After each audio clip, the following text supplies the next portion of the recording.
மின்னலை பிடித்து மேகத்தில் துடைத்து பெண் என்று படைத்து வீதியில் விட்டு விட்டார்.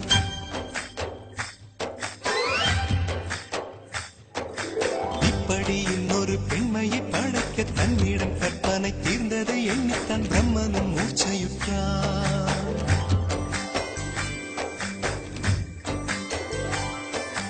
மின்னலை பிடித்து மேகத்தில் துடைத்து பெண் என்று படைத்து வீதியில் விட்டு விட்டார்.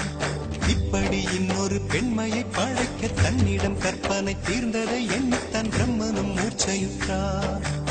அவளின் நாசிக்குள் நுழைந்த காற்று உயிரை தடவி திரும்பும் போது மோட்சம் அடைந்து ராகங்கள் ஆகின்றதே. மழையின் துளிகள் அவளை நனைத்து மார்பு கடந்து இறங்கும் பொழுது முக்தி அடைந்து முத்துக்கள் ஆகின்றதே. மின்னலை பிடித்து மேகத்தில் துடைத்து பெண் என்று படைத்து வீதியில் விட்டு விட்டார்.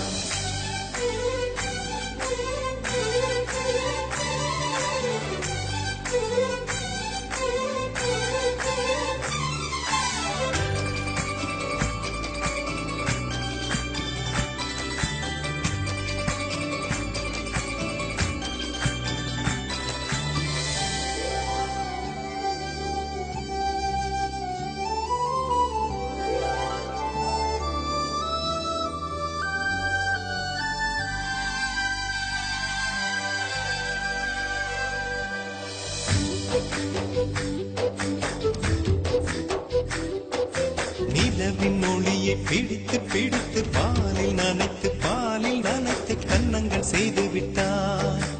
உலக மலர்கள் பறித்து இரண்டு பந்துகள் அமைத்து பெண்மை சமைத்து விட்டார். அழகு என்பது ஆண்பாலா பெண்பாலா என்பதில் எனக்கு சந்தேகம் தீர்ந்தது. அழகு என்பது நிச்சயம் பெண்பாலடா. கவிதை என்பது மொழியின் வடிவம் என்றொரு கருத்தும் இன்று உடைந்தது. கவிதை என்பது கன்னி வடிவமடா. மின்னலை பிடித்து மேகத்தில் துடைத்து பெண் என்று படைத்து வீதியில் விட்டு விட்டார்.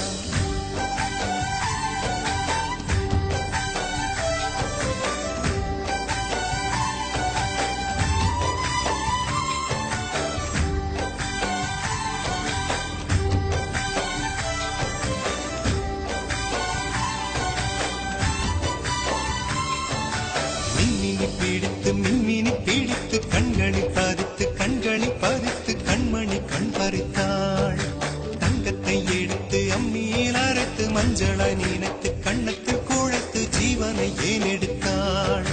காவித்துறவிக்கும் ஆசை வளர்ப்பவள், அருகம் புல்லுக்கும் ஆண்மை கொடுப்பவள், பெண்களின் நெஞ்சுக்கும் பித்தம்